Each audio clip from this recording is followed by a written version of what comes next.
ไอ้ยอดเด้อยอดแท้มันไกลๆบ้านเฮานี่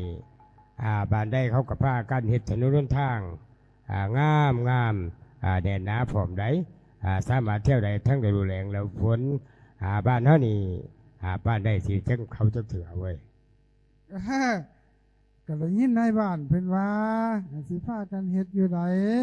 แต่ว่าทุกคนก็จะต้องใส่ช่วยกันจังสิแล้ว ห้วยมันสิเป็นแนวได้บ้านเฮานี่ก็มีหลายคนอยู่ทั้งเช้าหนุ่มชายสกันขั้นปลูกรุ่มสวยกันเฮ็ดอันใดมันก็บ่มีปัญหาดอก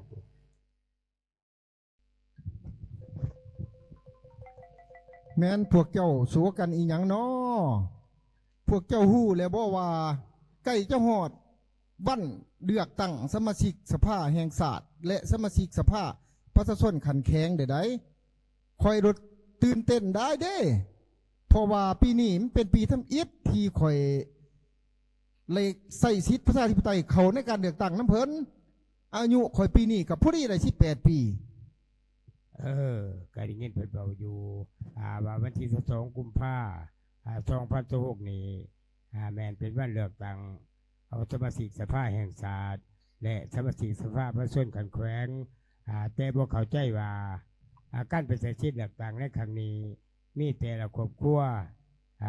ไปบ่ทุกคนบ่หรือว่ามีแต่หัวหน้าครอบครัวไปผู้เดียวก็ได้ห้วยมาแม่นแถวนั้นได้เจ้ยการไปใส่สิทธิ์เลือกตั้ง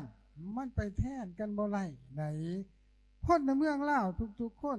อายุตั้งแต่18 ปีขึ้นไปแม่นมีสิทธิ์และหน้าที่ตามกฎหมายไล่ไปใส่สิทธิ์เลือกตั้งประชาธิปไตยเขาในการเลือกตั้งยกเว้นแต่ผู้บ้าใบเสียจิตและผู้ที่ถูกศาลตัดสินลงโทษตัดอิสรภาพจึงบ่ได้รับสิทธิ์เป็นปอนการเลือกตั้งสำหรับผู้ที่พิการผู้อายุสูงผู้เสียองค์ะและผู้ที่ป่วยบ่สามารถไปใส่สิทธิ์เลือกตั้งด้วยตนเองนั้นก็จะมีคณะรับผิดชอบหน่วยปอนบัตรเคลื่อนที่บริการให้เพื่อนได้ไปปอนบัตรถึงทีเลยไหนโอ้เข้าใจแล้วขั้นสันคณะบ่ไปสิทธิประชาธิปไตยในวันเลือกตั้งก็เท่ากับว่าเฮาเป็นบาเท่านั้นเว้ยหรือว่าแบบนี้สิบอกลูกหลานข่อยทุกคนที่มีสิทธิ์ในการเลือกตั้งได้ไปใช้สิทธิ์ให้ครบหมดทุกคนแล้วเว้ยการเลือกตั้งครั้งนี้บ่แม่นเรื่องของไผผู้หนึ่งเด้อตื้อเอ้ยมันแม่นความรับผิดชอบประชาชนลาวทุกๆคนที่จะได้ไปใส่สิทธิ์เลือกตั้งเอาผู้แทนในครั้งนี้แมนพวกเฮาเลือกเอาผู้แทนที่จะเข้าไปเป็นสมาชิกสภาเพื่อรับใช้ประชาชนต้องเลือกเอาผู้ที่มีความรู้ความสามารถแล้วยังบ่พอได้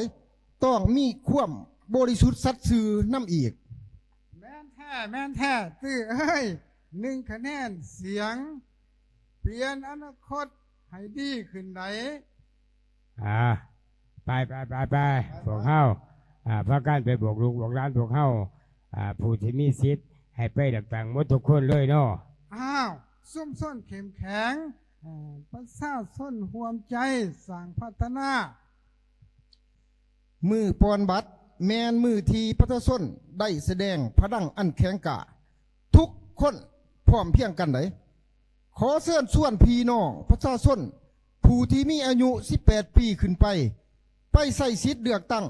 ในวันที่22 กุมภาพันธ์2026เริ่มแต่เวลา7 โมงเช้าฮอด5 โมงแลงเพื่อเลือกสมาชิกสภา